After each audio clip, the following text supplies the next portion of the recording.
कहते हैं कि ख्वाहिशों से इंसान की जिंदगी खूबसूरत होती है, लेकिन ख्वाहिशों को असल जिंदगी में उतारने के लिए मेहनत, लगन और अभ्यास की जरूरत होती है। जब इंसान किसी शॉर्टकट के जरिए अपनी ख्वाहिशों को अंजाम देने की कोशिश करता है तो गुनाह अपने आप पनपता है।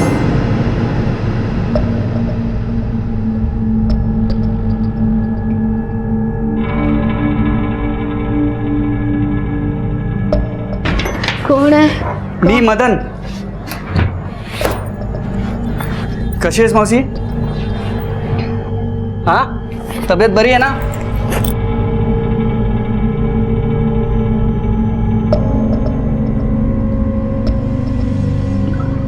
गोली घे मावशी, गोली. हा, आराम से. मावशी 100 रुपये ठेवतो. हा, येतो. हा,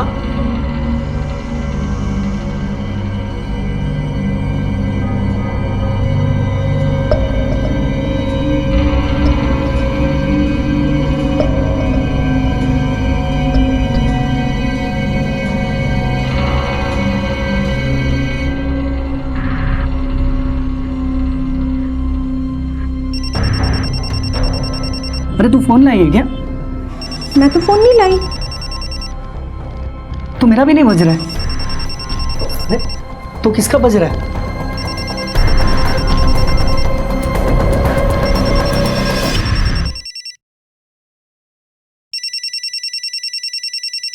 अरे मोबाइल तो इसमें है. अरे तू ये क्या कर रहा है? किसी के सामान को ऐसे हाथ नहीं लगाते, छोड़ो. अरे अब उसका नहीं है, मेरा है. मेरे नसीब में लगता है ऊपर वाले ने मोबाइल लाभ लिखा है. तू जाकर जल्दी से ताला तोड़ने वाला लेके आ. नहीं.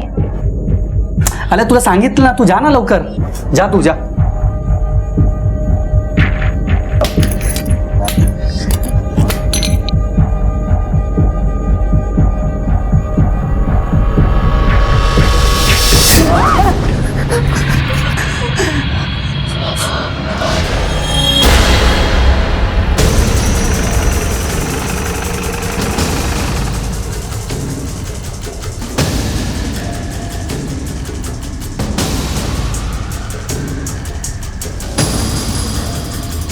आइए सर.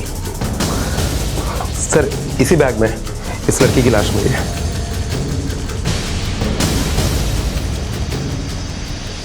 सर चेहरा काफी बुरी तरह से कुचला गया है ताकि बॉडी की पहचान ना हो सके. पहचान छिपाने के लिए अगर चेहरे को बिगाड़ा गया है तो मुझे नहीं लगता यहां कुछ मिलेगा. ये टैटू देखो, शायद इस टैटू से इस बॉडी की शिनाख्त हो सके. पता करो ये लिखा क्या है और किसने लिखा है. फिलहाल बॉडी को पोस्टमार्टम के लिए भेजो. सामान बॉडी बैग में थी. ये इन्फॉर्मेशन किसने दी? सर पीसीओ से एक आदमी ने फोन करके इन्फॉर्मेशन दी थी. क्या? घर के अंदर 2 औरतें बैठी हुई हैं और किसी ने पीसीओ से कॉल किया. ये घर किसका है? सर बेड पर जो औरत बैठी है ये घर उसी का है. ये ऐसी लेटी रहती है? जी साहब. तुम कौन हो?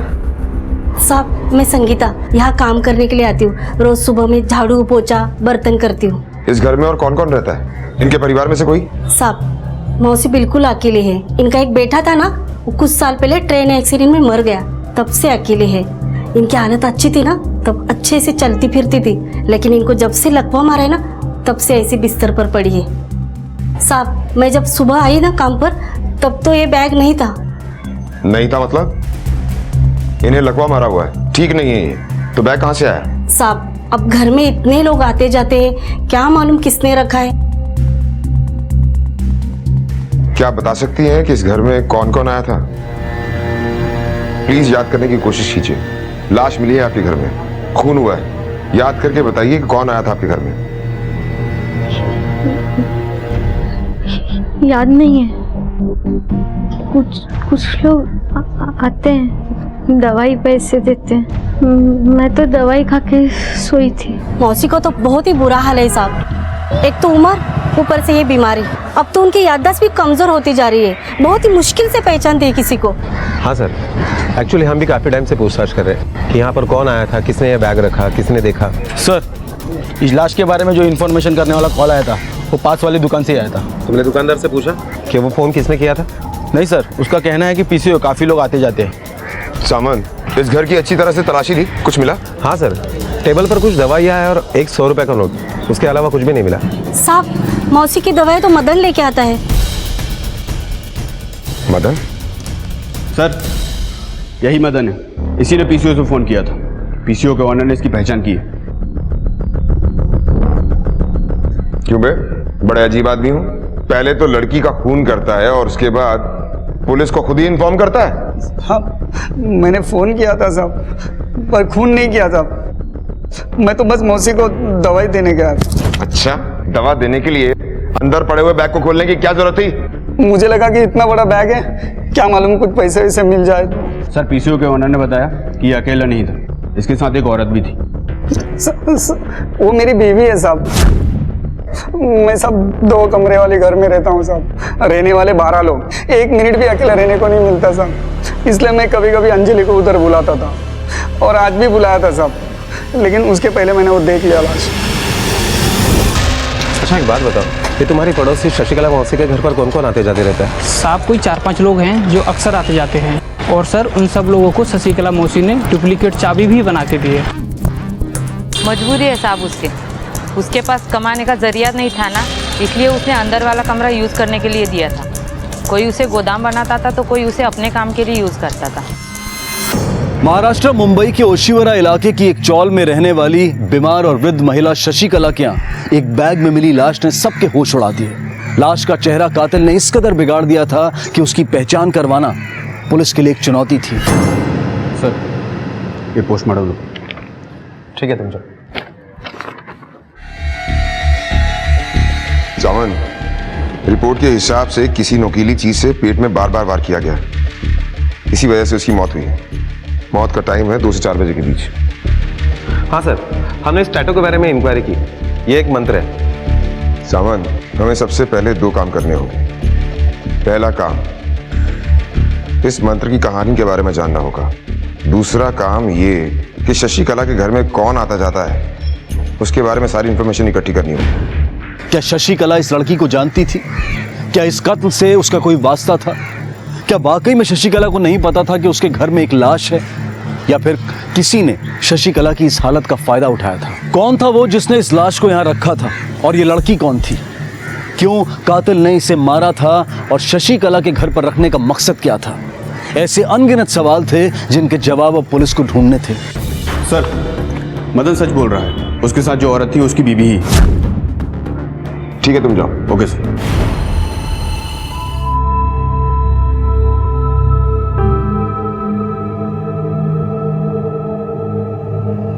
साहब अच्छा, इनके घर पर कौन कौन आता जाते रहता है, उनका नाम पता है?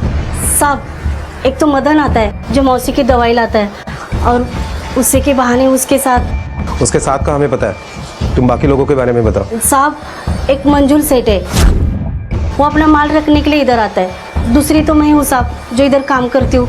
और तीसरा अपना जो शौकत है, वो घर में चूड़ियाँ बनाता है। वो डिलीवरी के पहले का जो एक्स्ट्रा माल होता है ना, वो इधर रखने के लिए आता है। इनके एड्रेस जानती हो? हाँ साहब, मालूम है ना।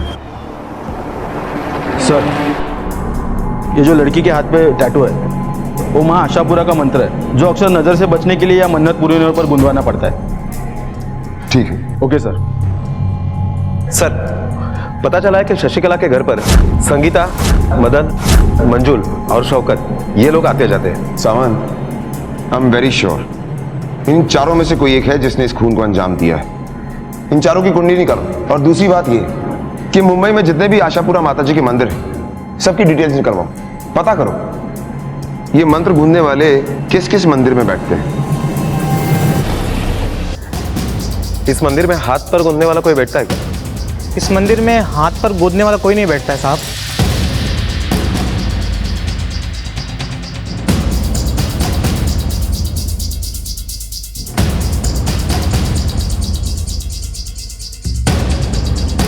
सर पता चला है कि मुंबई में जितने भी आशापुरा माताजी के मंदिर है, उसमें से सिर्फ गोरेगांव के मंदिर में ही ये मंत्र गुदवाने वाला बैठता है। सावन, एक काम करते हैं, मैं इस मंत्र गूंजने वाले के पास जाकर पूछताछ करता हूँ, शायद कुछ हाथ लग जाए। तुम शौकत, संगीता, मंजुल और मदन, इनसे जाकर पूछताछ करो। Okay sir. अरे रवि बेटा, ये पांचाल जी का माल पहुंचा दे बेटा। जी जी, आपका माल पहुंच जाएगा। सुनो, शशिकला मौसी के पास तुम ही सामान रखते हो ना? हाँ साहब। हमारे साथ पुलिस स्टेशन चलो, कुछ पूछताछ करनी है। लेकिन हुआ क्या है साहब? वहाँ एक लड़की की लाश मिली है। चलो चलो साहब, लेकिन मैंने कुछ नहीं किया साहब। चलो। साहब मेरा माल गुजरात से आता है, वो भी हफ्ते में सिर्फ एक बार, और इस हफ्ते तो अभी तक आया भी नहीं है। और पिछले हफ्ते जब आया था मैं तभी गया था साहब वहाँ पर, उसके बाद में साहब कभी नहीं गया वहाँ पर, क्योंकि साहब माल आने में समय था और मैं अपनी नई दुकान शुरू करने में बिजी था साहब। और साहब मेरा माल बैग में नहीं बॉक्सेस में आता है, जिस पर दुकान का लोगो होता है। साहब मैं नहीं जानता ये बॉक्स किसका है।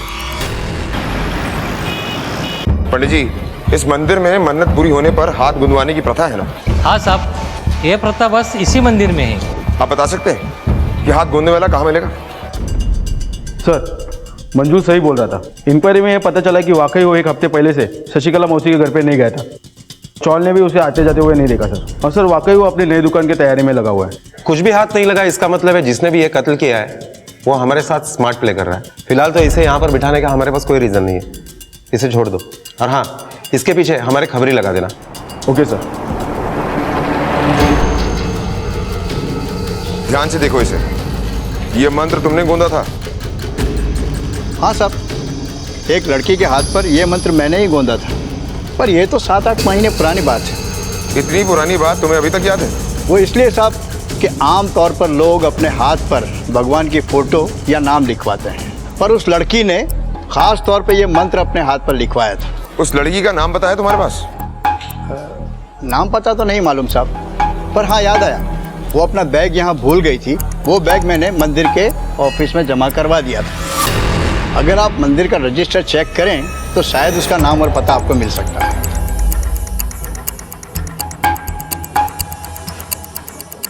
सर ये देखिए, वो लड़की आशापुरा पर्व के दिन आई थी, उसका नाम कोमल है। Komal Patel, Gita society, MG road, Goregaon west. Shaukat कहाँ है? बुलाओ उसे। साहब मेरे मियाँ तो 4 दिन से घर ही नहीं आए हैं। कहाँ गया? कुछ बता के नहीं गए साहब, और तो उनका अभी फ़ोन भी नहीं लग रहा है। फ़ोन नंबर दो उसका। बात क्या है साहब? जल्दी पता चल जाएगा। फिलहाल तुम उसका फ़ोन नंबर दो। शौकत के बारे में जैसे तुम्हें कुछ पता चलता है तुरंत हमें बता देना। जी सर। चला। सामंत, मंदिर के रिकॉर्ड से एक लड़की के बारे में पता चला है जिसने ये टैटू बनवाया है।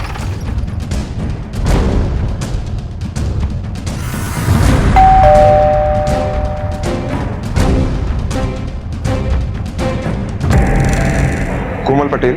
जी, कोमल मेरी बेटी है। सावंत, इस मंत्र को पहचानती हैं आप? जी हाँ, ये मेरी बेटी कोमल के हाथ में बना है। जरा बुलाइए उन्हें। जी वो यहाँ नहीं है, वो अपने ससुराल में है। आप यकीन के साथ कह सकती हैं कि वो वहीं पर है? हाँ सर, मेरी अभी अभी अपने दामाद से बात हुई है और वो लोग शॉपिंग के लिए गए हैं। लेकिन आप लोग ये सब क्यों पूछ रहे हैं? क्या आप आपकी बेटी कोमल को फिर से एक बार फ़ोन लगा सकती हैं, जस्ट कंफर्म करने के लिए कि वो लोग शॉपिंग में है या नहीं? और हाँ, फ़ोन स्पीकर पे लेना।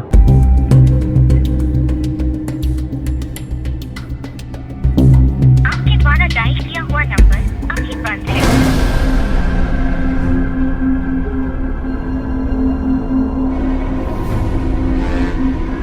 हाँ मम्मी जी बोलिए।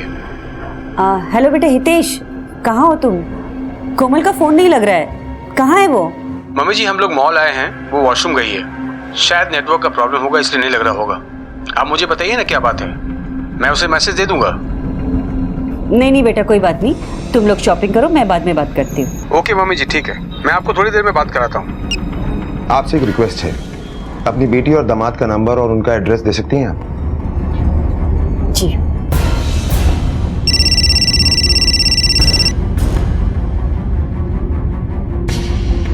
हेलो साहब, शौकत के बहन फातिमा, उसका एक हिंदू लड़के के साथ चक्कर था साहब। दोनों शादी भी करना चाहते थे, लेकिन शौकत बीच में आ रहा था। उसने ना साहब एक बार उस लड़की को बहुत बुरी तरह से पीटा भी था। बोला देखो मेरी बहन से दूर रहना, नहीं सुना रहा तू। भाईजान छोड़ दीजिए इन्हें, भाईजान प्लीज। आज तो तुझसे मिली ना तो मैं तेरी जान ले लूंगा। अल्लाह की खातिर छोड़ दीजिए। अगर तू मेरी बहन से दोबारा मिला ना, हड्डी पसली तोड़ देती है, दान कर दूंगा। लेकिन वो नहीं माने साहब, फिर ये शौकत के डर से दोनों 1 साल पहले ही भाग गए। अब सुना है साहब कि दोनों ने शादी भी कर दी है और मनोज के मामा के गांव जाके बस गए हैं। हाँ, अच्छा, तुम्हें ये मनोज की मामा के गांव का नाम मालूम है? कोल्हापुर के आसपास किधर तो भी है साहब। कोल्हापुर के आसपास, ठीक है, तुम जाओ। ठीक है साहब, आ तो सर कहीं ऐसा तो नहीं कि जिस लड़की की लाश हमें शशिकला मौसी के घर पे मिली है वो शौकत की बहन की हो, जिसके अफेयर की वजह से गुस्से में आकर शौकत ने उसे मार डाला और कहीं ठिकाने पर लगा दिया। लेकिन सर फिर भी एक कंफ्यूजन है, अगर वो फातिमा की लाश है तो उसके हाथ पर मंत्र का टैटू कैसे? सावन, प्यार इंसान से कुछ भी करवा सकता है, ये तो सिर्फ एक मंत्र है। सबसे पहले हमें ये पता करना है ये फातिमा जिंदा है या नहीं। सर इंफॉर्मेशन मिली, शौकत का फोन ऑन हो गया और उसका लोकेशन उसका घर ही बता रहा है। उठा लो उसे। Okay sir. चल बेटा शौकत, ये बता शशिकला मौसी के घर पे जो लाश मिली है वो किसकी है? साहब मेरे को क्या मालूम साहब किसकी है। तुझे ये तो मालूम होगा ना कि तू 4 दिन से कहाँ गायब था और तेरा फोन क्यों बंद था? साहब वो मेरा एक दोस्त है, मैं उसका गांव गया था, उसकी ना साहब माँ की तबीयत खराब है साहब, तो रास्ते में ना साहब मैं जा रहा था, मेरा फोन है ना गिर गया और साहब टूट गया।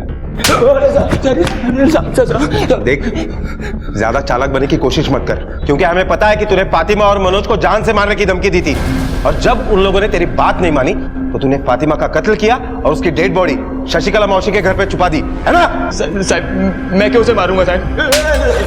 तावड़े, इसे तब तक मारते रहो जब तक ये सच नहीं बोलता।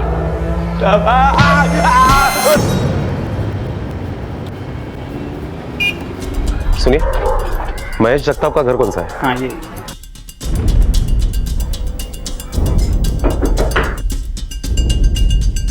अपन कौन?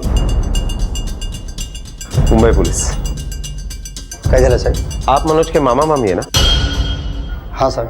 मनोज कहाँ है? उसे जाके तो 4 दिन हो गए साहब। कहाँ गया? अब बोल रहा था कि उसकी आई की तबीयत बरोबर नहीं है, उसे देखने जाने का है। लेकिन वो वहां पर भी नहीं पहुंचा। तावड़े सर, मनोज की माँ ने मनोज का मोबाइल नंबर दिया था ना? हाँ सर। ट्राई करो।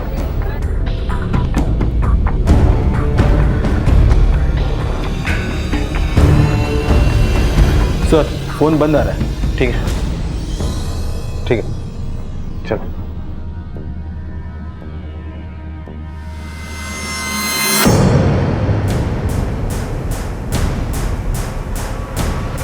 चले गए? हाँ, और बेटा अभी कुछ दिनों के लिए ना तुम दोनों कहीं और रहने चले जाओ। जाओ जल्दी करो, उठाओ सामान। जी चलो चलो चलो। अरे आओ बेटा, सुनो फोन कर देना आपको जल्दी से पहुंच कर। आप लोगों ने इन्हें तो छुपा लिया, लेकिन इनकी चप्पलें छुपाना भूल गए। अब तुम बताओ, तुम लोगों ने झूठ क्यों बोला? सर हमें लगा कि आपको शौकत ने भेजा है, क्योंकि इससे पहले उसने सर कुछ गुंडे भेजे थे यहाँ पे। बड़ी मुश्किल से इन बच्चों की जान बच पाई है साहब। देखिए, हम यहाँ पर यह कंफर्म करने के लिए आए थे कि फातिमा जिंदा है या। खैर, तुम लोगों को परेशान होने की कोई जरूरत नहीं है, क्योंकि तुम दोनों जन बालिग हो। और हाँ, कोई अगर तुम्हें तकलीफ देता है तो तुम पुलिस की मदद ले सकते हो। Thank you sir. शशिकला के घर में मिली लाश की पहचान करने के लिए पुलिस ने ईड़ी चोटी का जोर लगा दिया। हर संदिग्ध की तफसील से जांच की जा रही थी, पर जिस पर भी शक होता वो निराधार साबित होता। अगर ये सब जो किसी न किसी तरह से उस घर से जुड़े थे निर्दोष थे, तो फिर कातिल कौन था जिसने इस घर को लाश छिपाने के लिए इस्तेमाल किया था, और कौन थी वो लड़की? लेकिन एक बात तो साफ थी कि कातिल को शशिकला के घर और उस घर में आने जाने वाले लोगों की जानकारी थी। फिलहाल हाथ पर मंत्र गोदने वाले के जरिए मिली कोमल पटेल की लीड ही बची थी, लेकिन कोमल की मां और कोमल के पति के मुताबिक कोमल जिंदा थी। इसलिए पुलिस ने अब खुद कोमल से रूबरू होने का फैसला किया।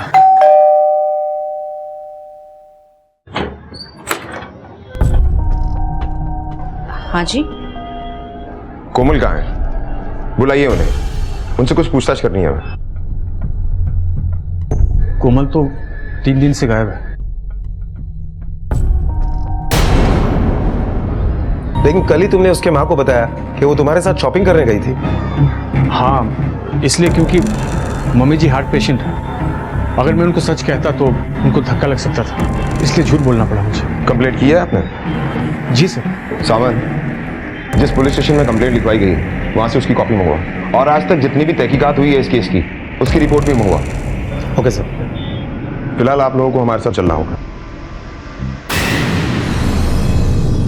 सर, आप लोग हमें यहाँ क्यों लेकर आए? सावंत,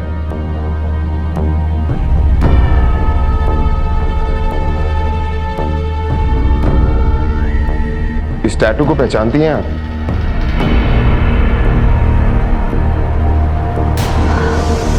कोमल, ये तो मेरी बच्ची कोमल है। कोमल, कोमल, बापू, कोमल। कोमल के साथ आपका रिश्ता कैसा था? बहुत अच्छा था सर। हम एक दूसरे से बहुत प्यार करते थे। शादी के इतने साल होने के बाद भी हम एक दूसरे के साथ खुश थे। वो एक अच्छी माँ, एक अच्छी बीवी और एक अच्छी बहू बनी। बहुत ही सर।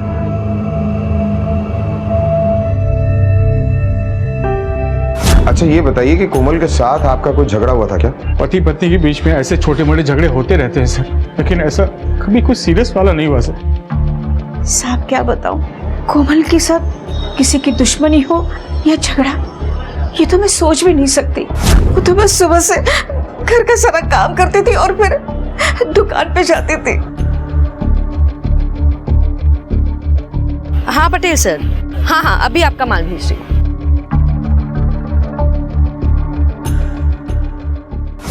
साहब, जिस किसी ने भी मेरी बहू को मारा है ना, उसका कभी भला नहीं होगा। कोमल जैसी अच्छी इंसान और हमारे बुढ़ापे के सहारे को उसने हमसे छीन लिया है। क्यों? आपका बेटा आपका बुढ़ापे का सहारा नहीं? अब क्या बताऊं साहब, हितेश को तो ये फरसान का धंधा बिल्कुल पसंद नहीं था।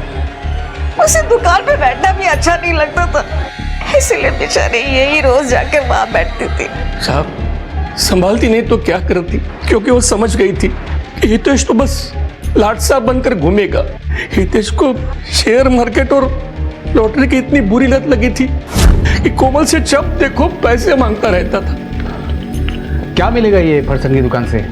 पैसे लगाने हैं तो शेयर मार्केट में लगाओ, रातों रात मोटी रकम कमाओ। मोटी। मैं आपके रातों रात करोड़पति बनने का सपना नहीं पूरा कर सकती, और शेयर मार्केट और लॉटरी के लिए तो मैं तुम्हें एक पैसा नहीं दूंगी। नहीं दोगे मतलब? मेरे घर की कमाई मुझे देने से मना कर रही हो तुम?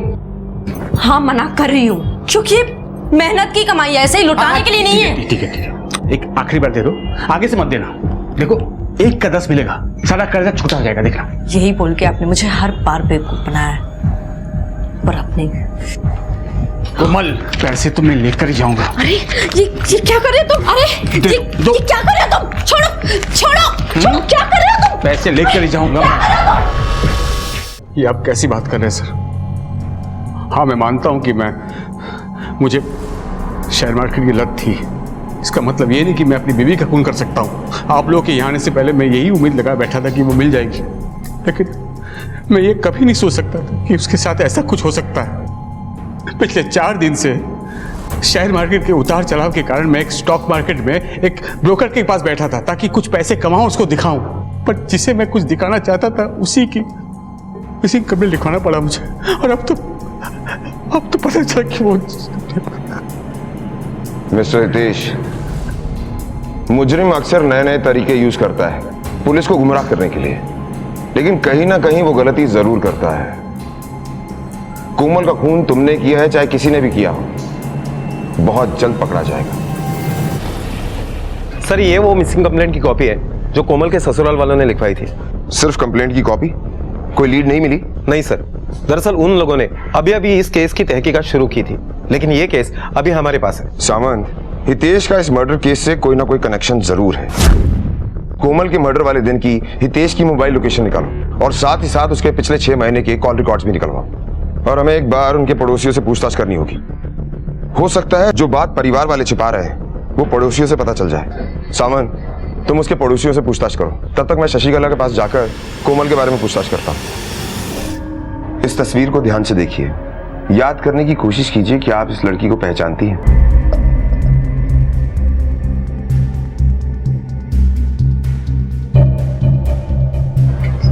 जब से लाश मिली सब लोग मुझे छोड़कर चले गए। संगीता भी नहीं आती, दवा खत्म, खाना खत्म, बस मेरी जिंदगी नहीं खत्म हो रही। देवा बोलो रे बाबा, बोला।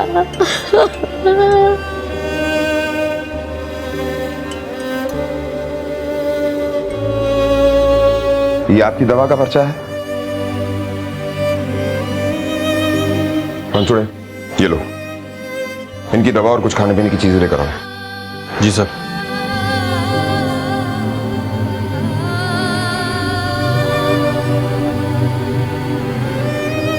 कमाल, करता कोई है और भुगतता कोई बेचारा लाचार। सर, हितेश और कोमल का झगड़ा कोई पति पत्नी वाला झगड़ा नहीं था, पैसों के लिए रोज झगड़ा होता था। सर, मैं भी शेयर मार्केट में काम करता हूँ, सब जानता हूँ हितेश के बारे में। कोमल बेचारी कमाती थी और ये उसका मेहनत का पैसा लॉटरी और शेयर मार्केट में उड़ाता था। बहुत अच्छी लड़की थी सर, लेकिन गलत घर में ब्याही गई थी। सब दो मुंह सांप है सर इस घर में। वो करसन उसी की कमाई खाता था और पीठ पीछे उसी को कोसता था। बहू का बाहर जाकर काम करना उसे बिल्कुल पसंद नहीं था। और बेटा तो किसी लायक है ही नहीं। आपको क्या लगता है, क्या वो अपनी बहू को मार सकता है? मजबूरी नहीं होती ना तो शायद ये भी कर लेता था, लेकिन प्रॉब्लम ये थी कि कोमल अकेली कमाने वाली थी। वो अगर मर जाती ना तो पूरा परिवार खत्म हो जाता था, भूखा मरता था। साहब, वो कोमल मैडम को हितेश साहब के अलावा एक प्रॉब्लम और थी। क्या? साहब, वो 3 दुकान छोड़ के मंजुल फरसान है ना, वो मंजुल साहब की बीबी कोमल मैडम से बहुत जलती थी। क्यों? साहब, वो उनकी बीबी को लगता था कि कोमल मैडम और मंजुल साहब के कुछ चल रहा है। सुन, बहुत शरीफ बनती है ना तू, आज मैं सबको बता दूंगी कि कैसे डोर डाल डाल के तूने मेरे पति को फंसाया है। नहीं साधना, ये तुम क्या बोली जा रही हो? तुम चिल्ला क्यों रही हो? देख, मेरे पति से दूर रह वरना ठीक नहीं होगा। जी तुम क्या बोल रही हो साधना, ऐसा कुछ भी नहीं है। ये ना भोले पने का नाटक किसी और को दिखाना, और तुझे सब कुछ पता है कि मैं क्या बोल रही हूँ। पूरे शहर में तुझे मदद के लिए मेरा ही पति मिलता है। सुन, एक दिन तेरी मैं ऐसी हालत करूंगी ना कि दुनिया में कोई तेरी मदद नहीं कर पाएगा। नहीं साधना, देखो चल जा यहाँ से। वो बहुत शक करती थी, इस बात से कोमल मैडम बहुत परेशान थी। मंजुल फरसान मार्ट, सामान, ये वही मंजुल है ना जो अपना सामान शशिकला के घर में रखता था? हाँ सर। अब मुझे इस केस की कड़ियां जुड़ती हुई नजर आ रही हैं।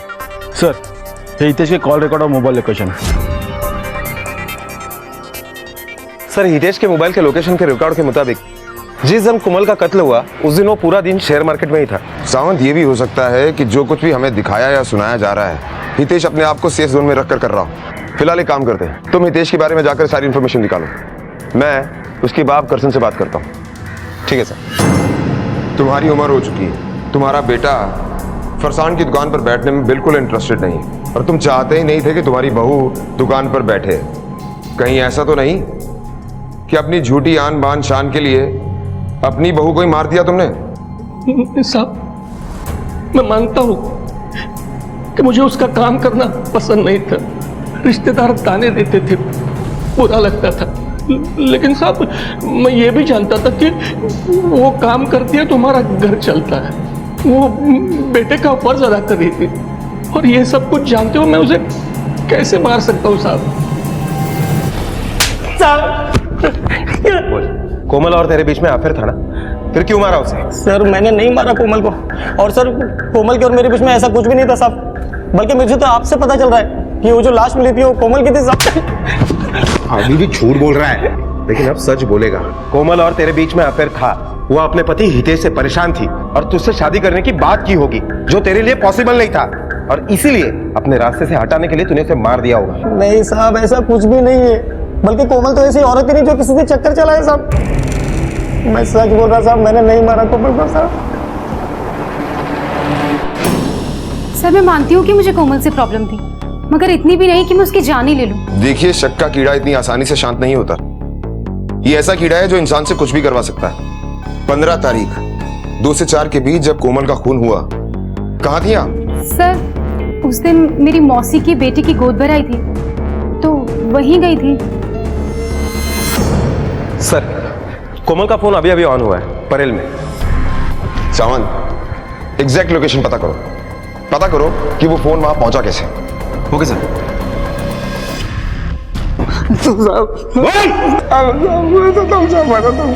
सब वो फोन मैंने ही बेचा था सब वो दिन वो लाश उस फोन की वजह से मिली थी साहब। मोबाइल तो इसने ही।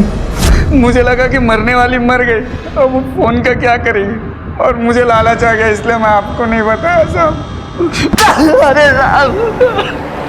सर कोमल के कॉल रिकॉर्ड में घर वालों के अलावा 2 नंबर मिले, जिसमें से एक नंबर किसी सुशांत शाह के नाम पर रजिस्टर्ड है, जो फोन अभी स्विच ऑफ आ रहा है। लेकिन सर कोमल ने इस नंबर पर 5-6 बार बात की है और कोई भी कॉल 5 मिनट से कम नहीं था। और दूसरा नंबर हेतल के नाम पर रजिस्टर्ड है। ये कौन? सर ये हितेश की सगी बहन है। क्या हितेश की बहन भी है? कोमल मर्डर केस में पुलिस को एक के बाद एक लीड मिलती गई, लेकिन वो हर लीड मानो किसी अंधी गली पर जाकर खत्म होती थी। और अब पुलिस के हाथ एक और सुराग लगा था, और इस सुराग का नाम था हेतल। पुलिस के लिए ये लीड चौंका देने वाली थी, क्योंकि हेतल वैष्णव परिवार की इकलौती बेटी थी, और इतनी पूछताछ के बावजूद भी किसी ने हेतल के बारे में कुछ नहीं बताया था। आखिर क्या वजह थी हेतल की पहचान को छुपाने की? क्या हेतल का कोमल के कत्ल से कोई संबंध था? क्या वैष्णव परिवार भी इसमें शामिल था? आपकी एक बेटी भी है, ये बात आपने हमसे क्यों छुपाई? छुपाई नहीं साहब, बस वो बताना भूल गए। दरअसल हमारी बेटी हेतल हॉस्टल में रहती है। बड़े जिम्मेदार बाप हैं आप, परिवार के नाम पर अपनी बेटी के बारे में बताना भूल गए? ऐसी बात नहीं है साहब, उस दौरान वो यहाँ पर नहीं थी, तो हमने सोचा कि उसका नाम क्यों घसीटा जाए। फिलहाल तो आप लोग ये बताइए कि ये सुशांत शाह कौन है? तुम तो जानते ही होगे, तुम्हारी बीवी उससे बात जो करती थी। बिजनेस के लिए उसे काफी लोगों से बात ही करनी पड़ती थी, तो उसमें से शायद कोई होगा। सुशांत, उसने अभी तक मेरी बेटी का पीछा नहीं छोड़ा था। ये कौन है? सर, शादी से पहले वो मेरी बेटी का बॉयफ्रेंड था। दोनों एक दूसरे से शादी करना चाहते थे, लेकिन मुझे वो लड़का बिल्कुल पसंद नहीं था। ना कुछ कमाता था, बस ऐसे ही आवारा घूमता था। इसलिए मैंने अपनी बेटी की शादी हितेश से करवा दी। सावंत, कहीं ये चोट खाए हुए आशिक वाला मामला तो नहीं है? सावंत, एक काम करो, इस सुशांत के नंबर को ट्रेस करो, जैसे ही ऑन हो उठा लो उसे। ओके सर, हमने हेतल के बारे में जब वैष्णव परिवार के पड़ोसियों से पूछताछ की तो ये पता चला है कि कोमल और हेतल के बीच में ना ही भाभी और ननद का अच्छा रिश्ता था, बल्कि वो अच्छी दोस्त भी थी। लेकिन पिछले कुछ दिनों से उन दोनों में अनबन शुरू हो गई, और बात इतनी बढ़ गई कि हेतल ने घर छोड़कर हॉस्टल में रहना शुरू कर दिया। सावंत, आखिर उस अनबन की क्या वजह हो सकती है जिसकी वजह से हेतल ने घर छोड़ दिया? और ये बात हमें हेतल के सिवा और कौन बता सकता है? सर, लेकिन हेतल तो 4 दिन से घर गई हुई है। लेकिन जब हम उसके घर पे गए तो वो वहां नहीं मिली। सर, हो सकता है अपने बॉयफ्रेंड के साथ कहीं गई हो। बॉयफ्रेंड? क्या नाम है उसके बॉयफ्रेंड का? सुशांत। सुशांत? सर, सुशांत के घर पर जब इंक्वायरी की तो पता चला है कि वो 4 दिन से गायब है, और उसका फोन भी स्विच ऑफ आ रहा है। और उसके कॉल रिकॉर्ड से यह भी पता चला है कि सुशांत और हेतल में दिन भर में फोन पर काफी सारे बातें हुआ करती थी। क्या? सावंत, अब मुझे ये केस सॉल्व होता हुआ नजर आ रहा है। सुशांत कोमल का एक्स बॉयफ्रेंड और हेतल का प्रेजेंट बॉयफ्रेंड। शायद यही वजह है भाभी और ननद में झगड़े की, और शायद इसी वजह से कोमल का खून हुआ है। सावंत, ये भी हो सकता है कि हेतल और सुशांत कोमल का खून करके दोनों गायब हो गए। सावंत, एक काम करो, दोनों को ट्रेस करो।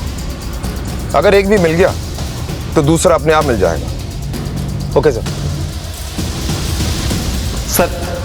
सर, हमने कल जब हेतल का बैंक अकाउंट स्टेटमेंट चेक किया तो हमें पता चला है कि कोमल के कत्ल के एक रात पहले हेतल के अकाउंट से ऑनलाइन अहमदाबाद के लिए 2 टिकटें बुक की गई थी, और वो ट्रेन मुंबई से 3:30 बजे निकलती है। सावंत, इसका मतलब ये काम अच्छी खासी प्लानिंग के साथ किया गया है। 2 से 2:30 बजे के बीच में मर्डर किया गया। और एक बात सर, अभी पता चला है कि हेतल का डेबिट कार्ड अहमदाबाद के डिपार्टमेंटल स्टोर में अभी स्वैप हुआ है। इससे पहले कि वो दोनों अपनी लोकेशन चेंज कर लें, दोनों को जल्दी से जल्दी उठा लो। Okay sir.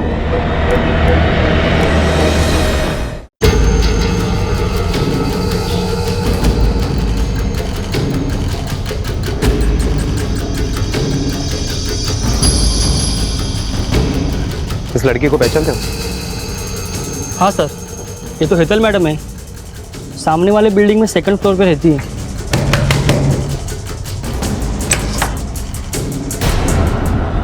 सुशांत शाह? जी हाँ, मैं ही हूँ। क्या हुआ सुशांत? कौन है?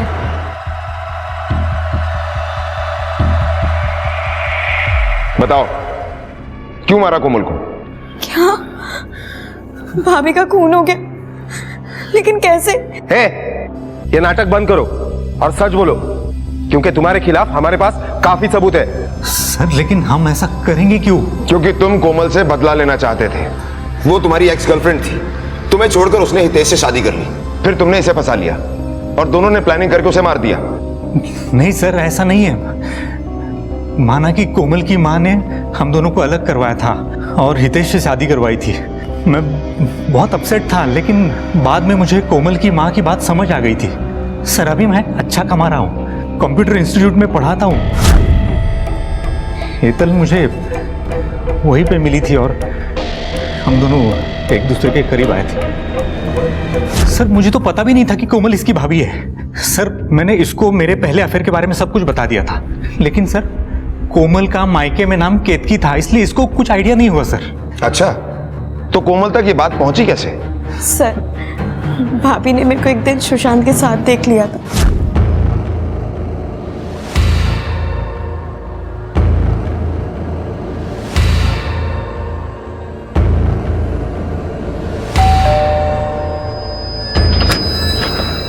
हाय भाभी, एक गिलास पानी दो ना प्लीज। हेतल, तुम्हारे साथ वो लड़का कौन था? वो एक्चुअली भाभी मैं आपको बताने ही वाली थी, वो मेरा बॉयफ्रेंड है। बॉयफ्रेंड? हेतल प्लीज तुम मुझसे दूर रहना। क्यों भाभी? क्योंकि मैं कह रही हूँ इसलिए, मुझे वो लड़का ठीक नहीं लगा। लेकिन भाभी आप ऐसे कैसे बिना मिले उसे जज कर सकती हो कि वो ठीक नहीं है? हेतल तुम आर्ग्यूमेंट करने के बजाय उस पर ध्यान दो जो मैंने कहा है। और उस दिन के बाद भाभी मुझे हमेशा टोकती रहती थी, इससे फोन पर बात तक नहीं करने देती थी।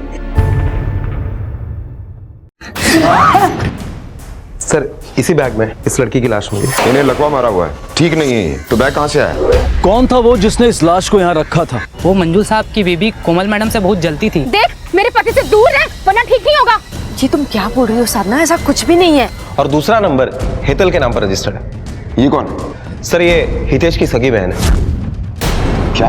पिछले कुछ दिनों से तुम दोनों में अनबन शुरू हो गई और बात इतनी बढ़ गई कि हेतल ने घर छोड़कर हॉस्टल में रहना शुरू कर दिया। क्या नाम है उसके बॉयफ्रेंड का? सुशांत। रीजन कभी कुछ नहीं बताती थी, मेरी पॉकेट मनी तक बंद कर दी थी सर। तब सुशांत ने मुझे कहा कि वो भाभी से मिलकर उन्हें समझाना चाहता है, तो मैं इसे लेकर भाभी के पास फरसान की शॉप पर चली गई। तुम दोनों एक दूसरे को पहले से जानते हो? मैंने इसे भी समझाया, तुम्हें भी समझा रही हूँ कि हेतल से दूर रहो। तुम मेरी बात तो सुनो प्लीज। चले जाओ यहाँ से और दोबारा कभी दिखना मत। सुशांत मुझे ये सब समझ ही नहीं आया, क्या हुआ? तुम भाभी को कैसे जानते हो? हेतल तुम्हारी भाभी मेरी एक्स गर्लफ्रेंड है, जिसके बारे में मैंने तुम्हें बताया था। मान भी ले कि तुम्हारी कहानी सच्ची है, लेकिन तुम अच्छी तरह से जानती थी कि कोमल का फैसला आखिरी फैसला है। वो तुम दोनों के रिश्ते को एक्सेप्ट नहीं करेगी, इसलिए तुम दोनों ने प्लान किया और उसे मार दिया। नहीं सर, हमने ऐसा कुछ नहीं किया है, हमने नहीं मारा है सर उसे। अच्छा नहीं मारा, तो फिर अचानक ट्रेन पकड़कर अहमदाबाद भागने की क्या जरूरत थी? सर ये आइडिया हितेश भाई का था। उन्होंने मुझे कहा कि भाभी कभी सुशांत को एक्सेप्ट नहीं करेगी, इसलिए उन्होंने कहा कि तुम दोनों भाग जाओ। मतलब हितेश तुम दोनों के रिश्ते के बारे में जानता था? जी सर। सुशांत शाह कौन है? मुझे सच में कुछ नहीं मालूम।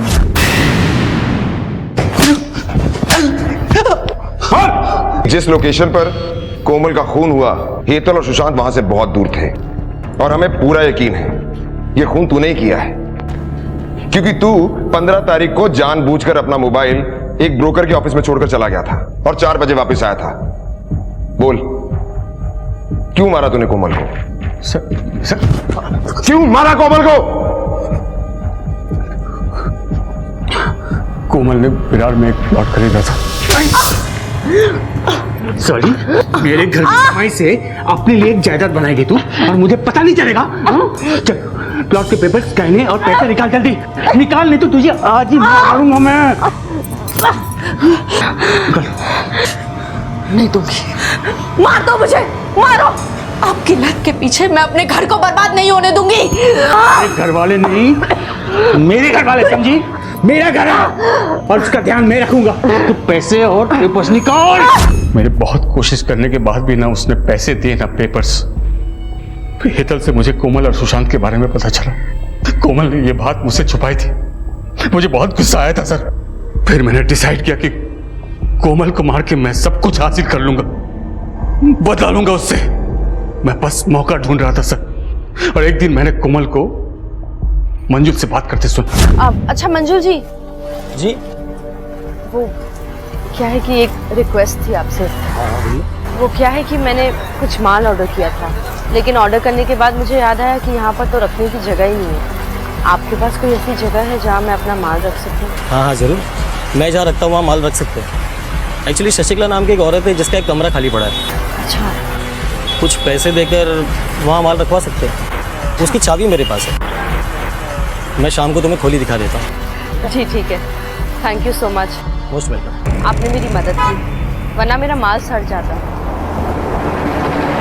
खोली देखने मैं भी कोमल और मंजुल के पीछे गया था। फिर अगले दिन जब कोमल फरसन की दुकान से निकली तो तुम कहीं जा रही हो क्या? चलो मैं तुम्हें ड्रॉप कर देता हूँ, आओ।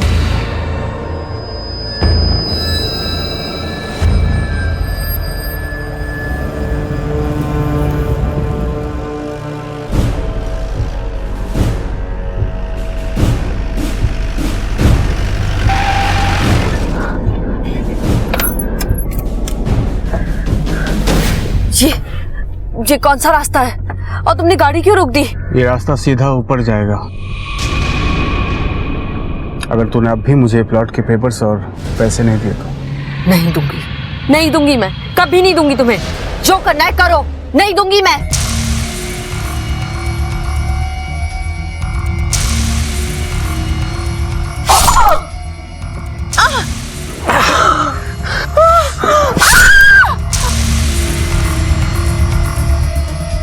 फिर मैंने उसका चेहरा पूरी तरह से बिगाड़ दिया ताकि पहचान ना हो सके, और खोली की चाबी भी निकाल ली।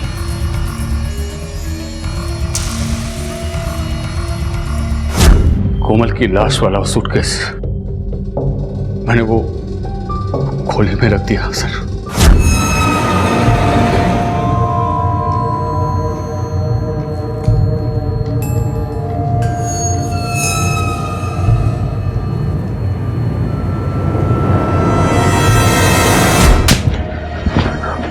एक वो थी जो तुझे और तेरे घर वालों को पाल रही थी, और तूने उसे ही मार दिया और अपने परिवार वालों को सड़क पर ले आया, और इस बात का तुझे जरा सा भी अफसोस नहीं है। जिसने अग्नि को साक्षी मानकर कोमल की रक्षा करने की कसम खाई थी, उसी ने उस हंसती खेलती और जिम्मेदार औरत की जान ले ली। एक माँ से बेटी, बेटी से माँ, और खुद अपने बूढ़े माँ बाप के जीने का सहारा छीन लिया, सिर्फ और सिर्फ अपनी जुए और लॉटरी की आदत की वजह से। पुलिस ने शशिकला के रहने का इंतजाम एक वृद्धाश्रम में कर दिया है, क्योंकि इस हादसे के बाद वो अलग थलग पड़ गई थी, और हितेश को कोमल के कत्ल के लिए आईपीसी की धारा 302 के तहत गिरफ्तार किया गया है। जीवन से उम्मीद रखना गलत नहीं है, लेकिन अगर वो उम्मीद मेहनत करने की बजाय काम चोरी और रातों रात अमीर बनने की सोच पर टिकी हो तो सफलता का तो पता नहीं, लेकिन गुनहगार बनना तय है। इसी विचार के साथ अब मैं अनूप सोनी आपसे विदा लेता हूं। फिर मुलाकात होगी अगले एपिसोड में एक और चौंका देने वाले केस के साथ। तब तक अपना और अपने परिवार का ख्याल रखें और देखते रहें क्राइम पेट्रोल डायल 100। सबक एक को सीख हम सबको। जय हिंद।